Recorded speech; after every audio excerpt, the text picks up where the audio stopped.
ঘটনার বর্ণনার খুব প্রয়োজন আছে বলে মনে করি না যারা এখানে আছেন, কারণ আমরা সকলেই এই আন্দোলনের সাথী, সংগ্রামী, মাঠের কর্মী, আমরা সহযোদ্ধা।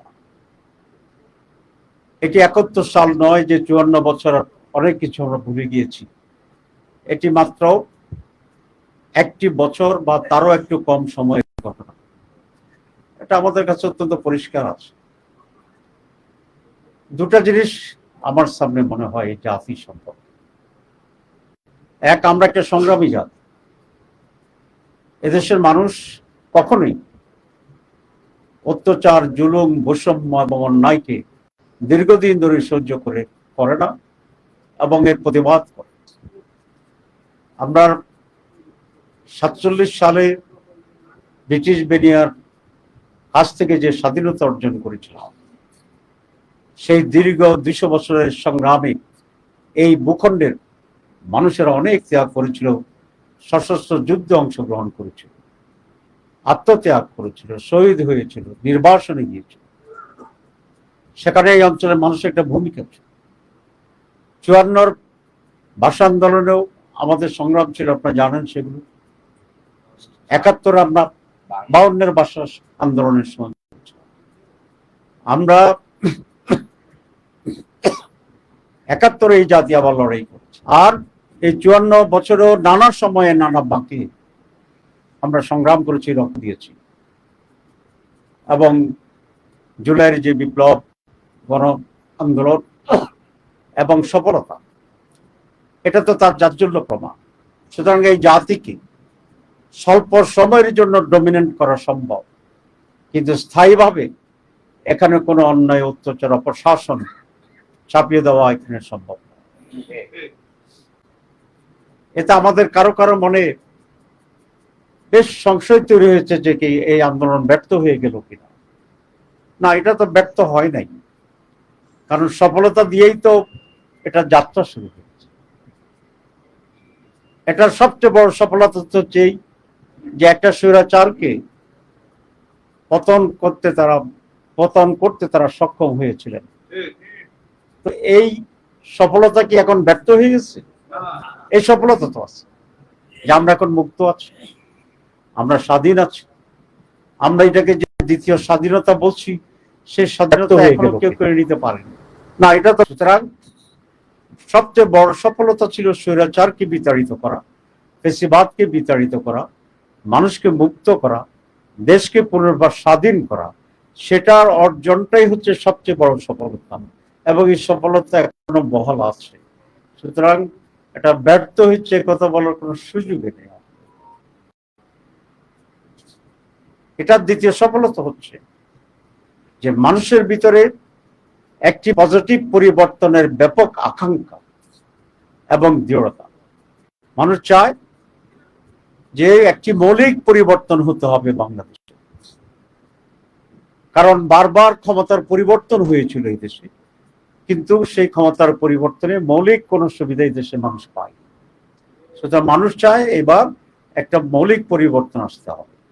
সেই মৌলিক পরিবর্তনের জন্য আমাদের রাজনীতির চরিত্রের যে পরিবর্তন দরকার, আমাদের শাসনের যে পরিবর্তন দরকার, আমাদের আইনের যে পরিবর্তন দরকার, আমাদের ক্ষমতার ব্যবহারের দিক থেকে যে পরিবর্তন দরকার, এই সকল বিষয়ে একটি পরিবর্তন সূচনার বড় সুযোগ হচ্ছে এই জুলাই বিপ্লবের আজকের এই দিনটি। এবং সে কারণে ইন্ডিয়ান গভর্নমেন্ট, আপনারা জানেন, তারা কতিপয় সংস্কারের উদ্যোগ নিয়েছে, অনেকগুলো কমিশন করা হয়েছে এবং অনেক প্রস্তাবনা তৈরি করা হয়েছে। সেগুলো রাজনৈতিক দলকে দেওয়া হয়েছে। প্রত্যেকটি রাজনৈতিক দল তাদের মতামত দিয়েছেন এবং এখানে অনেকগুলো রাজনৈতিক দল, প্রায় ৩২টি রাজনৈতিক দলকে, ছোট বড় মাঝারি, একসাথে একই হাউজে একই ছাদের নিচে এনে কম্বাইন্ড একটি ডিসকাশনের ব্যবস্থা করা হয়েছে, যাতে আমরা মৌলিক বিষয়গুলোতে ঐকমত্যে পৌঁছতে পারি।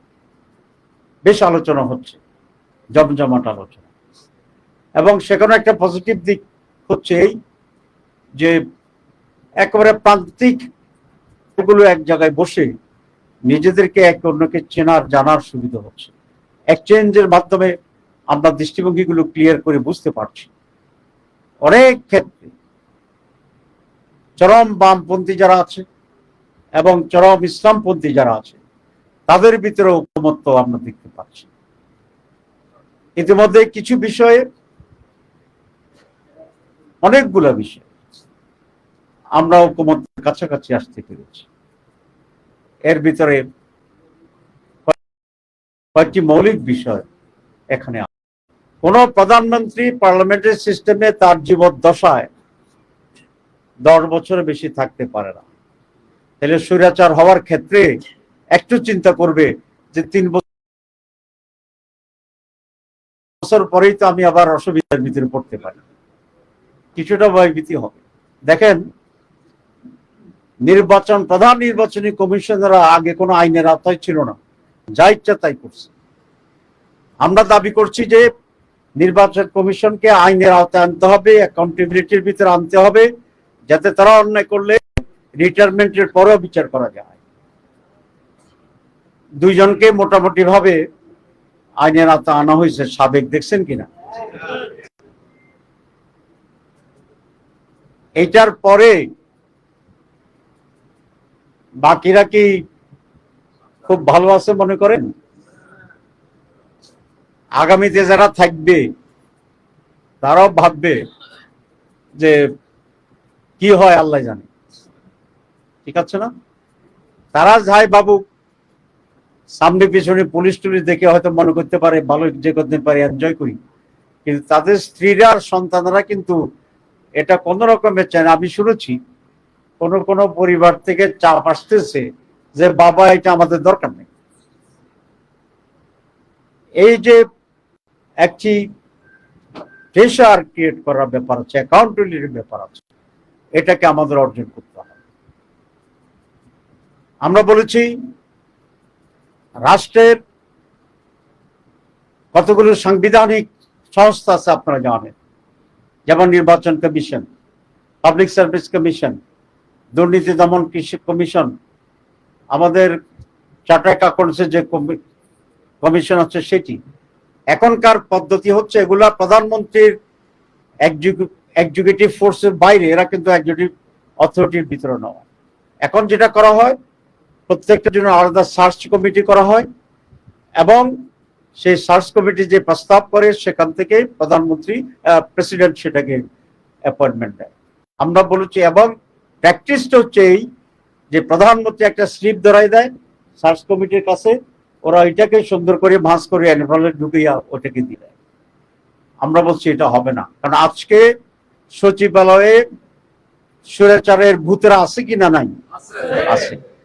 তো কেন আছে? যে এটা স্বৈরাচার নিয়োগ করে দিয়েছে, এই জন্য আমরা বলেছি এখানে মৌলিক পরিবর্তন আনতে হবে।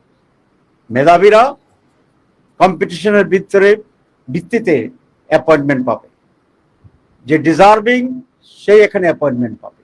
এবং সেই জন্যই আমরা একটা সাংবিধানিক বডি সংস্থার জন্য আমরা প্রস্তাব করেছি, যে এইসব সাংবিধানিক সংস্থাগুলো এবং সংবিধিবদ্ধ কতগুলো সংস্থা আছে, এই সকল কিছুর নিয়োগ একটি সাংবিধানিক কমিটির মাধ্যমে হবে। এই কমিটির কম্বিনেশন হচ্ছে স্ট্রাকচার, প্রধানমন্ত্রী, বিরোধী দলীয় নেতা বা নেত্রী, স্পিকার, ডেপুটি স্পিকার, প্রধান উপদেষ্টা, প্রধান বিচারপতির পক্ষ থেকে সুপ্রিম কোর্টের একজন প্রতিনিধি এবং প্রেসিডেন্টের পক্ষ থেকে একজন যোগ্য প্রতিনিধি। এটা পার্মানেন্ট সাংবিধানিক বডি হবে, যে যখন যেভাবে ক্ষমতা যায় এই স্ট্রাকচার হবে। এবং এই বডির 7 জন আছে, 7 জনের ভিতরে কমপক্ষে 5 জন একমত হলেই সেটাকে অ্যাপয়েন্টমেন্ট দেওয়া যাবে। তাহলে কি যোগ্যতার ভিত্তিতে হওয়ার সুযোগ আছে না? নির্দলীয় হওয়ার সুযোগ আছে। এখানে বিএনপি একটু আপত্তি করে, দুইটা কারণ। একটা কারণ হচ্ছে তারা ধরেই নিয়েছে এবার তারাই ক্ষমতায় যাবে।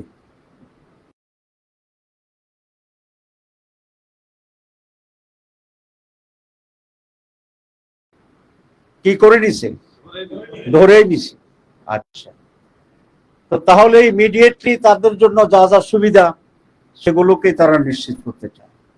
আর একটা আমরা ধরে নিয়েছি যে তারা যদি ক্ষমতায় যায় তাহলে আগের মতো তারা অপকর্মগুলো করবে।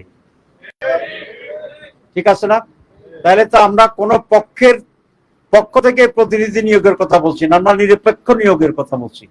তাহলে আমি যদি নিরপেক্ষ নিয়োগকে সমর্থন করি, আমার ভিতরে যদি খারাপ নিয়ত না থাকে, বদ নিয়ত না থাকে, তাহলে আমি কেন এটা আপত্তি করি?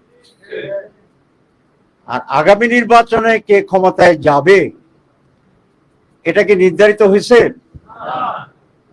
তাহলে যারা এটা বলতে চান যে আমরাই যাব, তাহলে বোঝা গেল ওরা হাসিনা মার্কার একটা নির্বাচন করার চিন্তা করতেছে।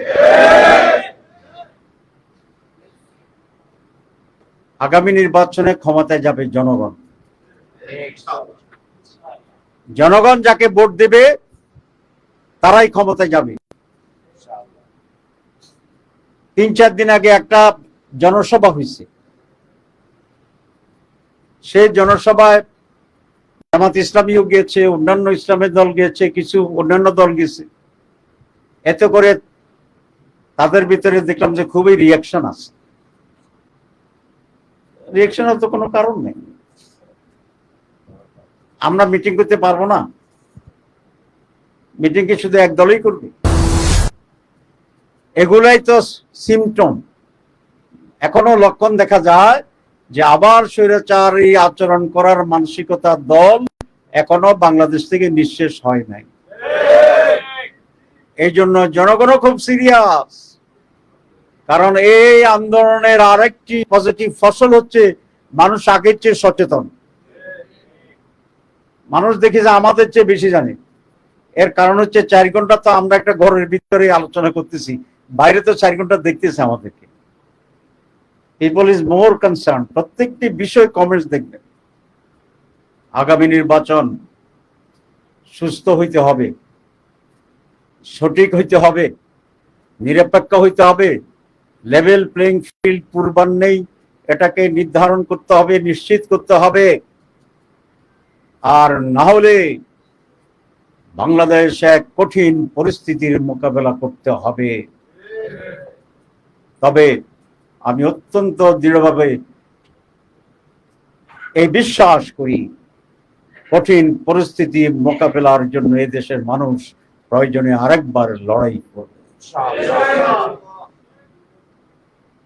এক স্বৈরাচার যেমনি গেছে, এই লড়াই আরো স্বৈরাচার যারা চিন্তা করবেন স্বৈরাচার হওয়ার, তারাও বিদায় নিতে বাধ্য হবে।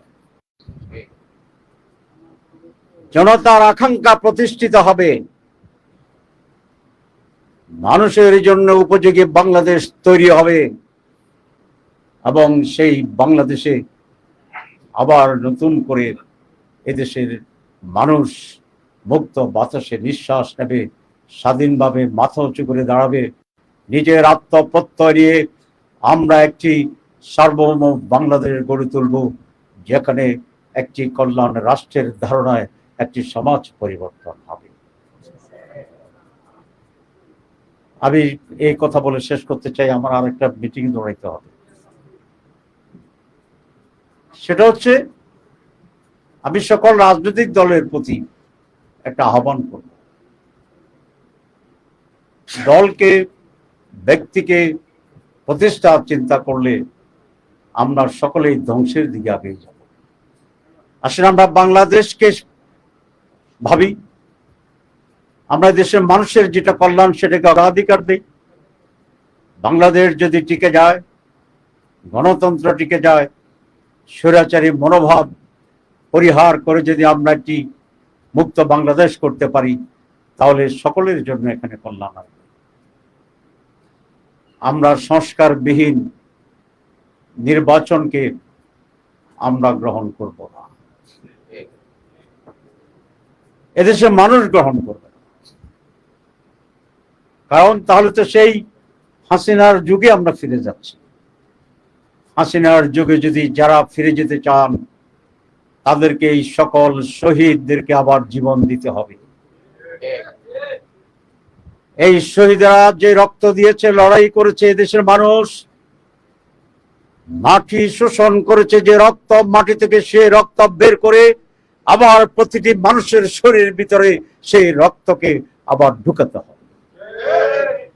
যারা পঙ্গুত্ব বরণ করেছেন সেই পঙ্গু যোদ্ধাদেরকে, বীরদেরকে আবার পরিপূর্ণ সুস্থতা দিয়ে আগের জায়গায় নিয়ে যেতে হবে।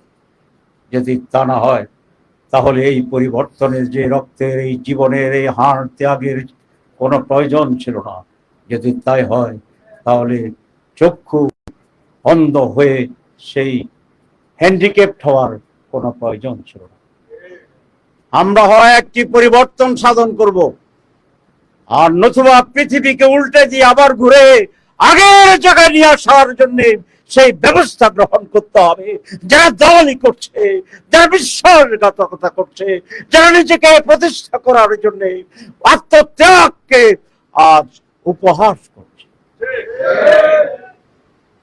তবে আমি আবার বলছি, আমি বিশ্বাস করি ইনশাআল্লাহ বাংলাদেশে কেউ কোনোদিন আর এই জাতিকে দাবিয়ে রেখে অন্যায়কে প্রতিষ্ঠা করে নিজেরা দীর্ঘদিন টিকে থাকবে, এটা সম্ভব হবে না।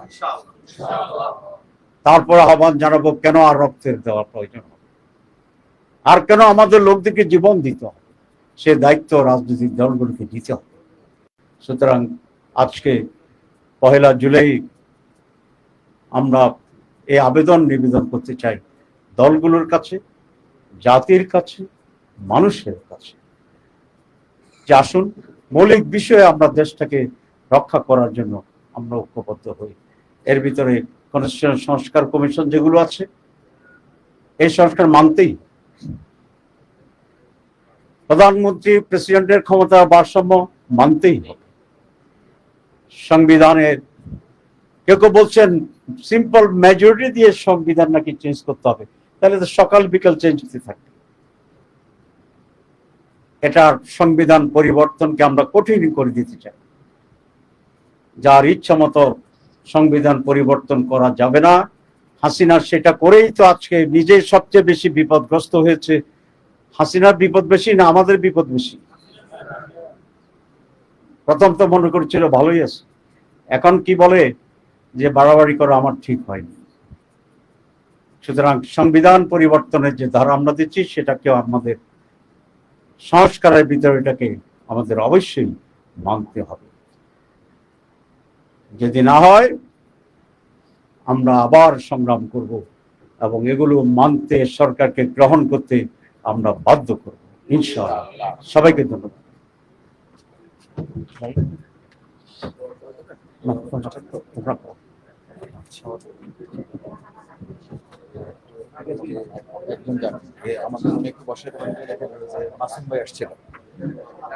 সম্মানিত ভাই